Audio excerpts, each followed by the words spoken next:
Olá a todos, o meu nome é Cláudia Marinho, sejam muito bem-vindos.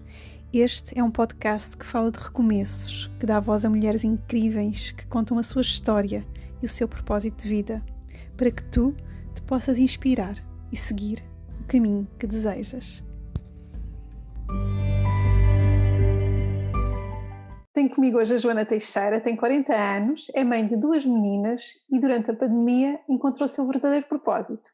É artesã, conhecida por Miss Ju Handmade, dedica-se a criar peças sustentáveis que empoderam a mulher e alinhadas com a Mãe Terra para um ambiente mais limpo e consciente.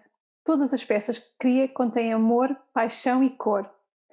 Fez voluntariado, teve contacto direto com a pobreza menstrual e hoje vem partilhar a sua história. Joana, muito obrigada por estares aqui, é um prazer enorme poder dar-te a tua voz, também conhecer um pouco de ti, da tua história, do teu projeto de vida, do teu propósito. Muito obrigada mesmo por estares aqui. Eu é que agradeço, Cláudia, a oportunidade. Muito obrigada mesmo pela oportunidade. Obrigada. Então conta-me, como é que surgiu, como é que a Joana chegou à artesã, como é que trouxeste a costura ao mundo, porque isto foi uma história incrível, nós já tínhamos falado anteriormente, queres partilhar um pouco como é que tudo começou? Então, em 2015 eu trabalhava como administrativa e depois de uma reunião de trabalho em que a chefe disse a mim e a uma colega minha que devíamos ser despedidas e depois readmitidas novamente passado um mês, eu voltei à secretária e disse, chega, eu não quero mais esta precariedade, eu vou abrir um ateliê de costura com a minha mãe estava desempregada na altura. Foi aí que se deu realmente o clique. Eu despedi-me então desse escritório e abri o ateliê de costura com a minha mãe. Minha mãe faz arranjos de costura e eu tirei uma pequena formação em costura criativa. Eu gostei logo desde o início de fazer essas peças mais criativas, mas na loja da minha mãe eu não tinha essa oportunidade. Eu apenas ajudava a minha mãe no atendimento aos clientes e a desmanchar as peças para a minha mãe poder depois costurar. Comecei a ficar frustrada e voltamos para o escritório, um emprego temporário e depois havia um chamamento e eu voltei então para o ateliê da minha mãe. Eu depois voltei outra vez para outro escritório e foi aí então que eu tive a oportunidade de ser promovida, mas eu recusei essa oferta porque sentia que havia qualquer coisa a chamar por mim. Voltei então para o ateliê de costura da minha mãe e continuei com a mesma situação, a não conseguir fazer as minhas peças, porque o volume de trabalho era cada vez maior e continuei a ficar frustrada. E quando tu te demitiste, e não aceitaste, portanto, aquela proposta que há pouco falaste do outro escritório, não era questões monetárias, portanto, não era o dinheiro que estava aqui envolvido, era mesmo o teu chamamento, o que tu sentias. Era um chamamento, exato. Até porque essa situação era uma situação bem mais estável do que a que eu tinha no ateliê da minha mãe. Mas havia ali qualquer coisa a chamar por mim. Mas também ainda não era no ateliê de costura da minha mãe, mas era o caminho mais próximo. Me estava a dar as ferramentas, a experiência que eu necessitava para depois, então, empreender no meu negócio. E depois, então, veio a pandemia, não é? E fomos para casa e eu comecei a fazer as minhas peças lá, aqui em casa, porque eu tenho um sótão e então tenho algum espaço e comecei então a criar o meu ateliê. Aos pouquinhos fui criando e comecei a fazer as minhas peças, fui experimentando várias coisas para ver o que é que realmente fazia sentido para mim, desde enxoval de bebê, a mochilas, a máscaras, fiz muitas máscaras, fiz máscaras também de forma voluntária para enviar para a África, mas ainda não eram essas peças, eu sabia que havia qualquer coisa. Portanto, para além dessas peças que tu fizeste, também foi durante a pandemia que tu encontraste o teu propósito. Queres contar essa história, como é que o descobriste e como também o universo te deu essa indicação, não é? Confirmou que estavas no teu caminho. exato. Então, durante a pandemia, eu comecei a usar os pensos reutilizáveis por questões ecológicas. E depois descobri, através do uso dos pensos reutilizáveis, que me conseguia conectar muito mais comigo, com a sabedoria interior que todas as mulheres têm. Ou seja, quando eu descartava o meu sangue, eu estava a perder ali uma parte muito importante da informação que consigo obter quando me conecto comigo. Uhum. Mas também tiveste aqui um sinal, não foi? Quando começaste Exato. a fazer. Eu depois comecei a notar algumas alterações na minha filha e pensei, deve estar para breve a primeira menstruação. Uhum. Então, fui comprar alguns tecidos e quando cheguei a casa mostrei-lhe os tecidos e disse-lhe para o que era, disse, eu vou fazer uns pedacinhos para tu guardares, para quando o dia chegar. E no dia a seguir veio-lhe a menstruação. E eu entendi que foi realmente um sinal do universo para eu realmente seguir esse caminho. Uhum. A partir daí, então, é que eu comecei a fazer os pensos reutilizáveis para a minha filha e para vender. Uhum. E depois, então, surgiu o kit de primeira menstruação. Também. Exato, eu ia falar sobre isso, porque tu tens um kit de primeira menstruação, portanto, dedicado às meninas que têm a primeira menstruação, portanto, com um boletim. Queres mostrar, porque eu pedi para que tu trouxesses para nós vermos. E como é que tu elaboraste o kit e o que é que ele contém, aquele boletim, para que elas possam tomar notas, porque eu acho isso uma ideia espetacular. Conta-me. E como é que surgiu também a ideia de criar esse kit? Eu quis que a minha filha e outras meninas, todas as meninas do mundo, nesse caso, que tivessem a oportunidade de realmente ver a menstruação de uma forma positiva. Algo que não aconteceu comigo. Eu não aceitei bem a menstruação, eu tinha 2 menstruais, ia para o hospital. Eu quis que a minha filha tivesse realmente que fosse diferente com ela, que ela aceitasse bem a menstruação. Então, criei este kit. Então, sim. Tenho os pensinhos reutilizáveis, são 5 pensinhos, é uma caixa com 5 pensinhos reutilizáveis, com vários padrões. Tem a bolsa para guardar os pensinhos e tem aqui o lado para os pensinhos sujos, impermeável, e tem aqui o outro lado para os pensinhos limpos. E depois então o boletim menstrual. O boletim. E o que é que elas podem fazer? O que é que se pode tomar nota? Tu falaste um pouco anteriormente. Sim, no boletim então tem é para elas colocarem informação de em que dia que foi a menstruação, como é que elas se sentiram, quem foi a primeira pessoa a saber. Tem um espaço para elas, para as pessoas deixarem uma mensagem, a mãe, a avó, a tia, a madrinha. E depois tem uma folha para cada mês, durante 12 meses, para elas colocarem a informação de em que dia veio a menstruação, se tinha muito fluxo, pouco fluxo, tiveram 2 menstruais, qual foi o momento mais importante do mês, qual foi o momento menos importante, para elas terem noção que realmente são cíclicas e para, ao tomarem nota de algumas informações sobre o seu ciclo, também às vezes conseguimos encontrar padrões. Eu todos os meses tenho dores de cabeça, se calhar tenho realmente que ver o que é que se passa para eu ter estas dores de cabeça. Acho realmente que é importante. E depois tem um espaço para a criatividade, para elas pintarem, para elas escreverem quais são as atividades que as fazem mais felizes e uma mensagem especial também. Isso é um conjunto de várias coisas, não é?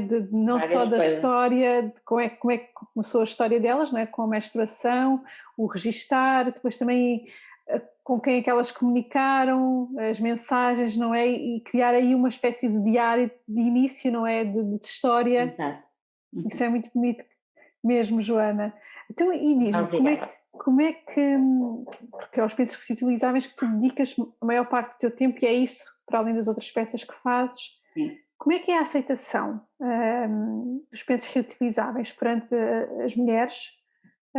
Tínhamos falado daquela situação, se ainda há muita repulsa, e como é que e também se contares um pouco como é que é o processo, ou seja, quando utilizamos os pensinhos, como é que é a lavagem, se puderes, eu fiquei muito curiosa porque na altura eu disse-te que eu nunca tinha experimentado Uhum.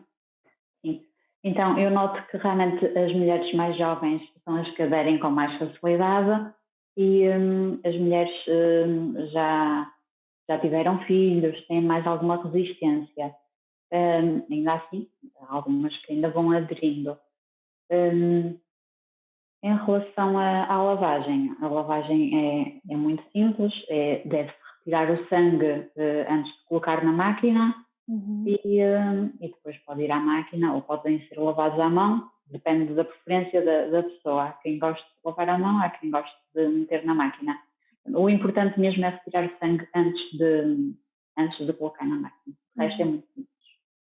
E tu tens essa bolsinha, não é? Portanto, tu tinhas-me dito que, portanto, não passa, mesmo depois de dobrar o penso, depois de utilizado, que não passa, mas mesmo a bolsinha onde se coloca também tens essa preocupação, não é? Para que não... Sim. Mas também não mancha, também tinhas falado isso, que também não mancha.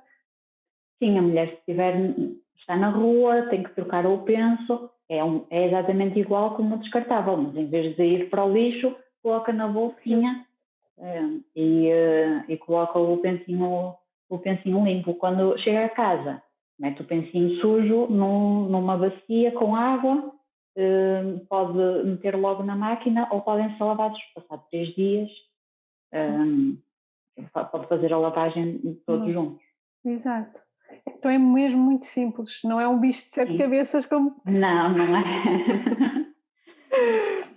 E tínhamos falado também da questão de entregar à lua o nosso sangue, e como isso também ajuda, e eu acho que tens razão no que falaste do empoderar a mulher. É uma grande contribuição para nós nos conhecermos e de aceitar o nosso sangue. Queres também falar um pouco sobre isso? Sim, existe um ritual que é o ritual de plantar a lua.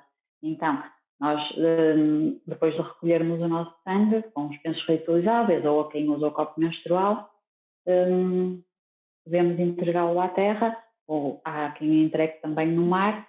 Ao entregarmos o nosso sangue à terra ou no mar, ou numa planta em casa, por exemplo, estamos a libertar-nos daquilo que já não nos interessa mais e a colocar a intenção do que pretendemos para um novo ciclo. Este realmente é o ritual de plantar a lua.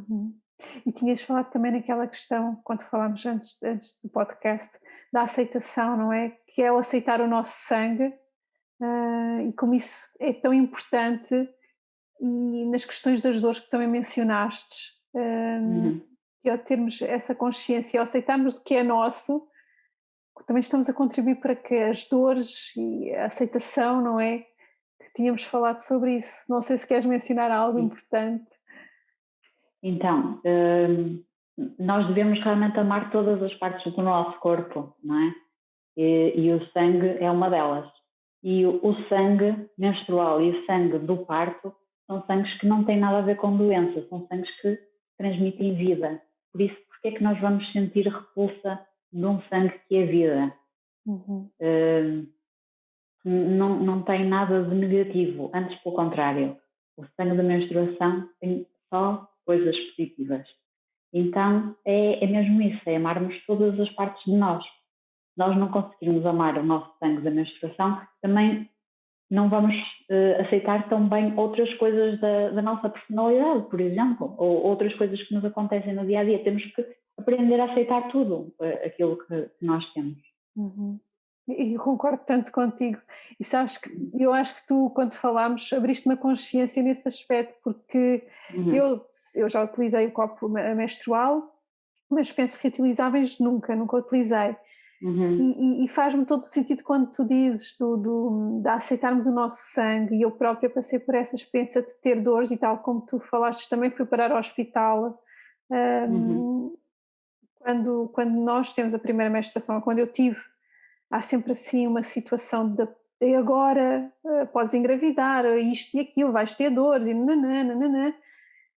E nós somos tão novas, assim, pensamos que é a pior coisa que nos aconteceu. No meu caso, eu achei que horror, eu não quero isto para nada, isto é horrível, quer ser menino.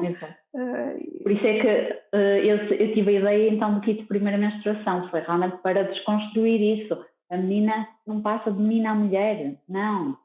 Continua a ser uma menina, continua a poder brincar. Por isso é que o desenho é uma menina no baloiço, porque ela pode continuar a brincar se ela quiser. A minha filha continua a brincar com os Playmobil e teve a primeira menstruação há 1 ano e continua a brincar com os Playmobil.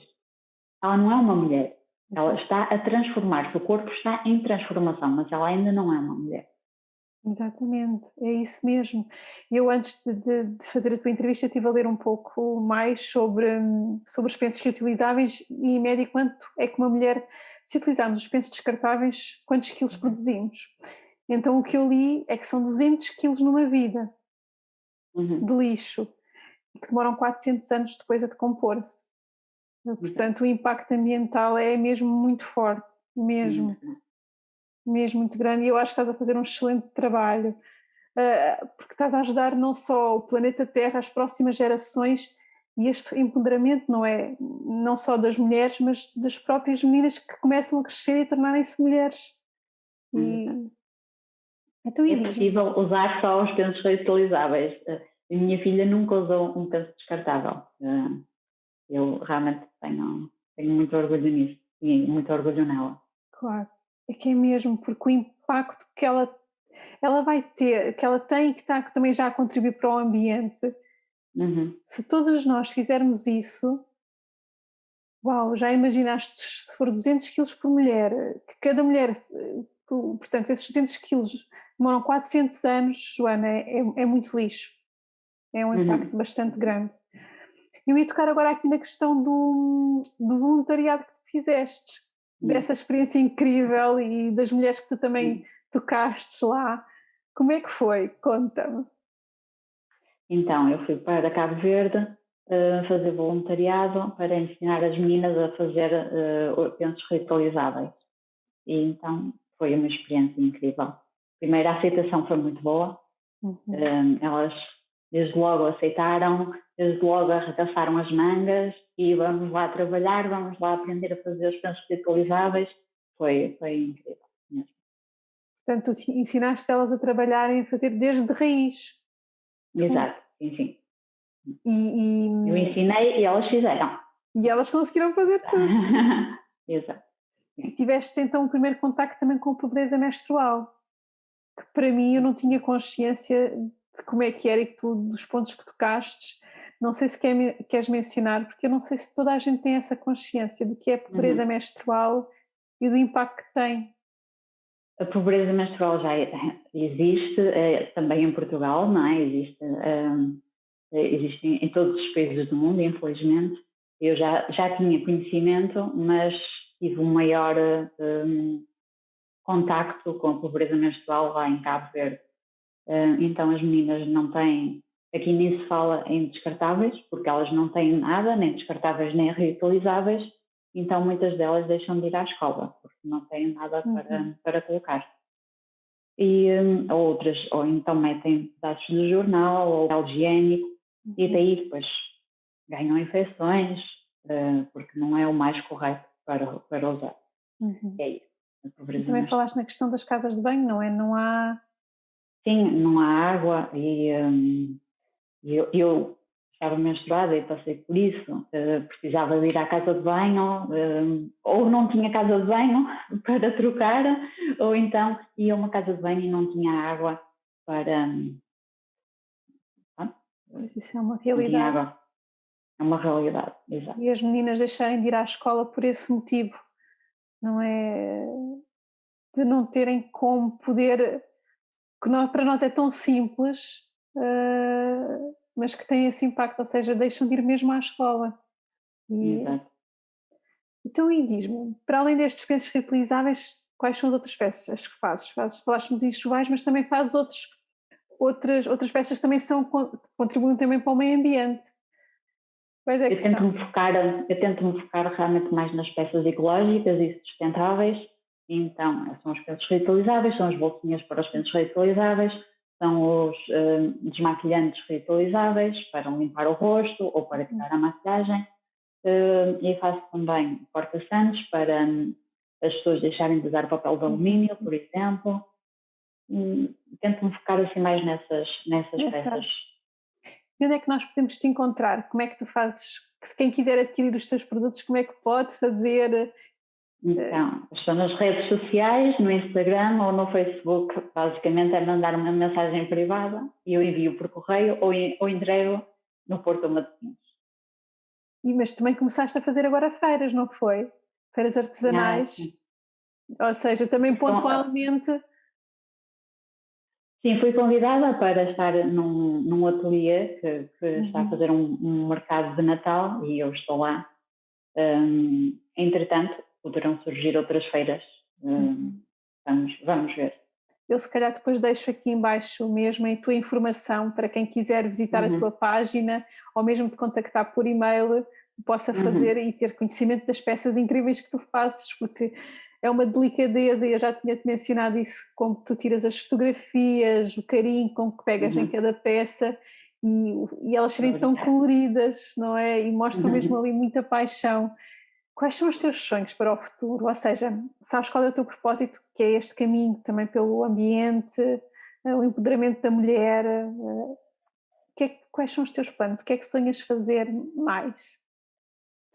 Os meus sonhos realmente passam por fazer voluntariado. Queria muito continuar a fazer voluntariado, principalmente em África, em dar formação de utensílios reutilizáveis e em expandir mais o kit de primeira menstruação. Gostava realmente que o kit de primeira menstruação fosse acessível a todas as meninas.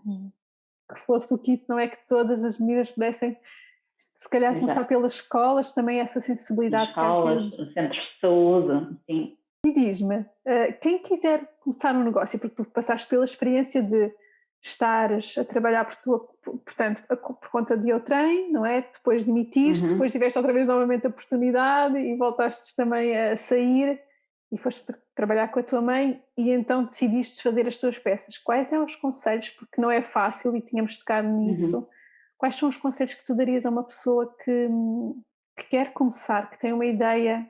O que é que achas que essa pessoa pode começar a fazer? Qual é a tua opinião sobre esse assunto? O principal, o que mais fazia o meu coração vibrar era realmente seguir por este negócio. E foi então o sinal que eu tive. Por isso acho que é isso, é as pessoas saberem o que é que faz o meu coração vibrar. Então, se é realmente abrir um negócio, força. É acreditar que é possível. E não procurar a estabilidade e o conforto, porque eu podia me manter num emprego em que tinha o horário e tinha o vencimento ao fim do mês e tinha o subsídio de alimentação e tinha o subsídio de Natal e o subsídio de férias, algo que como empreendedora não tenho. Mas o que fazia o meu coração vibrar era realmente seguir o caminho do empreendedorismo. Então, foi isso que me fez seguir esse caminho. E quando começaste, alguma vez pensaste chegar até onde já chegaste? É assim, eu lá está, como muitas das vezes desisti, né? Intercalei entre uma coisa e outra, lá está, andava com um pé de um lado e um pé do outro. Mas foi uma viagem incrível, porque tu, desde que começaste até agora, a evolução, não é? Que também passaste, mas também o crescimento, porque ao mesmo tempo cresceste, não é? Com todo o processo e todo o caminho e todos os passos que fostes dando e estás aqui agora e isso é uma maravilha, Joana, mesmo. Sim, acho que faz parte realmente do processo, a parte do crescimento. Sim. A evolução pessoal também. Obrigada, Joana. Então vamos te encontrar, se calhar a fazeres mais voluntariado e com o teu primeiro kit, não é? Exato. Obrigada, Joana. Muito obrigada pela tua presença, por esta partilha, pela tua inspiração nas peças que crias, que contribuis para o mundo, para as nossas gerações futuras, pelo empoderamento das mulheres e eu vou deixar então aqui para quem quiser a tua página do Instagram, do Facebook e o teu e-mail, portanto estão à vontade para contactar a Joana. Muito obrigada, grata Joana pela tua presença. Obrigada, Cláudia, eu que agradeço mesmo a oportunidade, foi um gosto. Obrigada. Obrigada. Obrigada.